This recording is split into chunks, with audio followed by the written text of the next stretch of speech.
Corporación Inmanente. Presencia internacional en medios.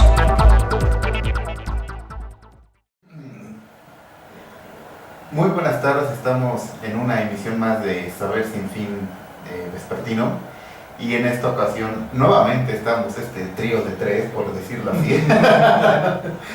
Nos acompaña por orden de aparición Fernando Costa. Muy buenas tardes. Buenas tardes, David. Y nuestro encapuchado Ícaro. ¿Cómo has estado, Chico? ¿Qué tal? Muy buenas tardes, gracias, David, por la invitación una vez más.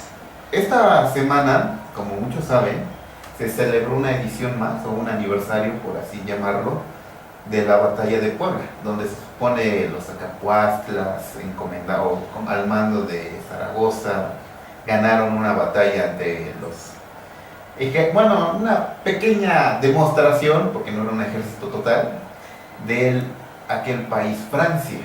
Pero la pregunta sería, ¿qué hubiera pasado si Francia hubiera ganado esa batalla? Anteriormente, aquí en el primer cuadro de la ciudad, ya había muchos vestigios y muchas arquitecturas o edificios con tendencias francesas. E igual la moda o el vestuario que se utilizaba ya, también ya tenía cierto auge por estas tierras, por así decirlo. En verdad, ¿quién ganó más o quién perdió más? ¿Francia por haber perdido o México por haber ganado? Se los dejo a su amplio criterio.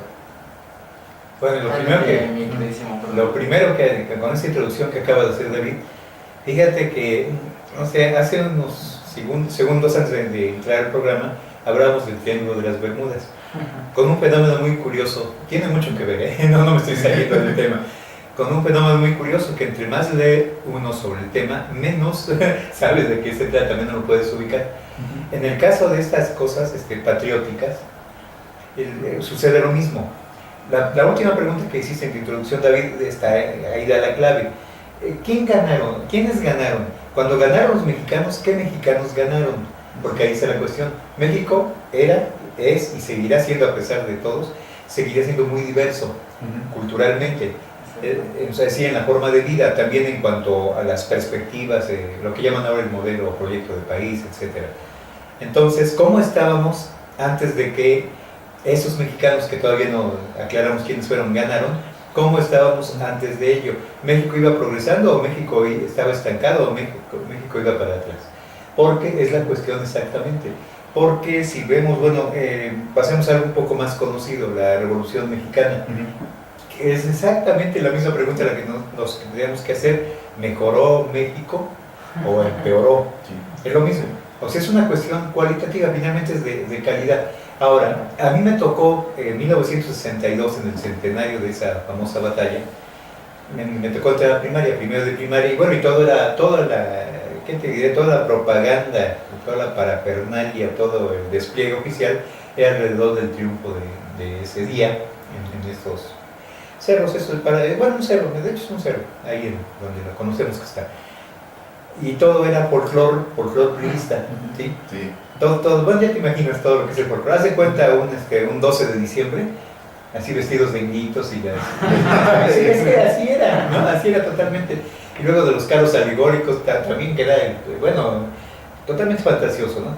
No había gran cosa. Se inauguró, lo único que a mí sí me pareció adecuado de ese año, de hace 52 años, fue que esos cerros se pusieron bonitos, es decir, cuidaron el pasto, lo recortaron, construyeron algunas cosas para estar, y se llamó la Unidad Cívica 5 de Mayo, y era un lugar muy agradable donde estar, ¿no? El Museo de la No Intervención, que se llamaba, que está en un fuerte, nunca precisé en cuál estaba, pues era un museo de eso. Es decir, había unos cañones por ahí, con sus balas, todo soldado, no sé, que alguien se lo hubiera ¿no? Sí.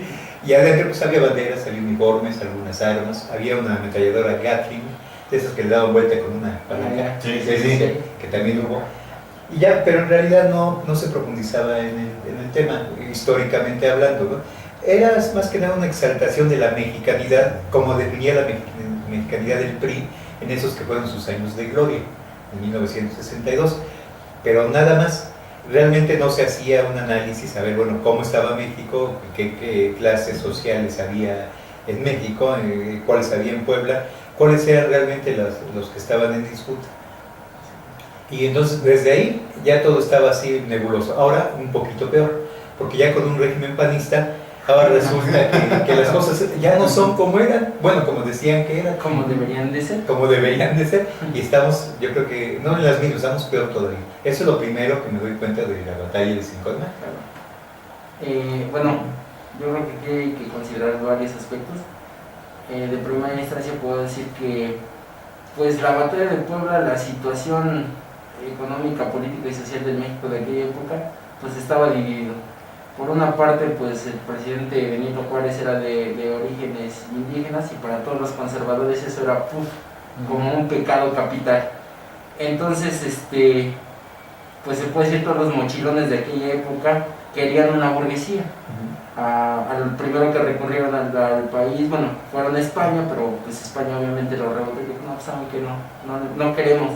Incluso hay una carta, bueno, un manifiesto que escriben algunos mexicanos inconformes con el gobierno de Juárez, que mandan a Francia pidiendo a un, no candidato, un gobernante burgués de ascendencia real, ¿no? Aparte de eso también empiezan así como que a exaltar así como que su ilustrísima, su majestad y todo este barberismo, como se puede decir. Entonces, bueno, por una parte es eso, y por otra, pues tomaron de pretexto toda esta deuda externa que tenía México, porque pues realmente se estaba reestructurando después de la guerra de reforma, si no me lo recuerdo, mi queridísimo Fernando Costa. Y si es así, corrígeme. Entonces, pues tanto Francia, Inglaterra y España pues venían a cobrar sus deudas, ellos llegaban a invadir totalmente. Ahora, aquí también hay otro factor que casi mucha gente no sabe y que también hay que tomar en cuenta, es que en esa época los Estados Unidos estaban en plena guerra civil, o sea, el norte contra el sur. Sí. Eso dejaba pues ahora una de las máximas potencias mundiales, que es Estados Unidos, prácticamente con los brazos caídos, para que el primero que llegara a invadir pues lo hiciera de la mejor manera. Entonces Francia, como estaba Napoleón III, el gobernante, y quería seguir expandiendo el imperio, pues vio esa posibilidad. Entonces tomó de pretexto esta cuestión de la deuda externa y fueron los únicos que nos echaron para atrás. Sí, hay que tener también en cuenta que este tipo de batallas, a los que estaban involucrados, te cambia tu manera de pensar, tu manera de táctica, tu manera de cómo armar para bien o para mal las llamadas estrategias. En ese entonces, se podría decir que por un lapso muy minúsculo de tiempo, el régimen militar en ese entonces pensó, cosa que momentáneamente ahorita ya no se hace. ¿A qué me refiero? La independencia, la revolución y este tipo lo de 5 de mayo fueron las 3 y únicas batallas en donde el ejército, entre comillas, mexicanos o integrantes del pueblo, o indígenas o como se quiera, o mestizos, entraron en una guerra, pero fueron solamente internas. Me remonto a un ejemplo muy hacia arriba. Estados Unidos, ¿qué pasó con todo ese poderío militar que en ese entonces tuvieron? La Primera Guerra Mundial, la Segunda, los nazis de, ¿cómo se llama? Napoleón, Vietnam, Afganistán. ¿A qué me refiero? El poder tirante, entre comillas, militar, aumentó. Todas esas personas militares pensantes crearon cosas interesantes, cosa que aquí se estancó. La pregunta es, ¿por qué? ¿Qué pasó?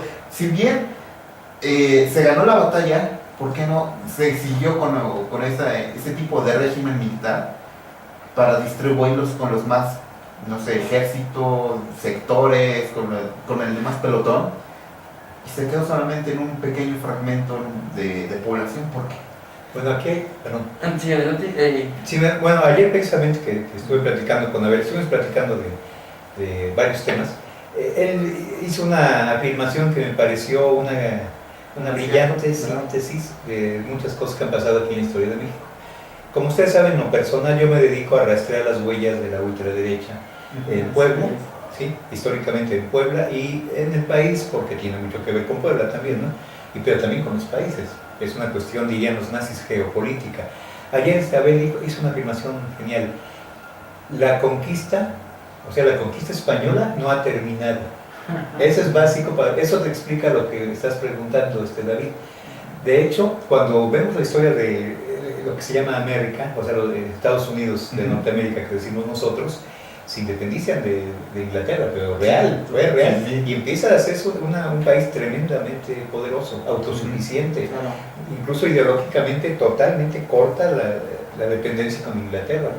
O sea que reyes ni que nada, ¿no? Aunque han llegado ya finalmente ha degenerado en la corrupción que conocemos, pero su sistema es otro. De hecho, el sistema liberal mexicano tiene como modelo al norteamericano.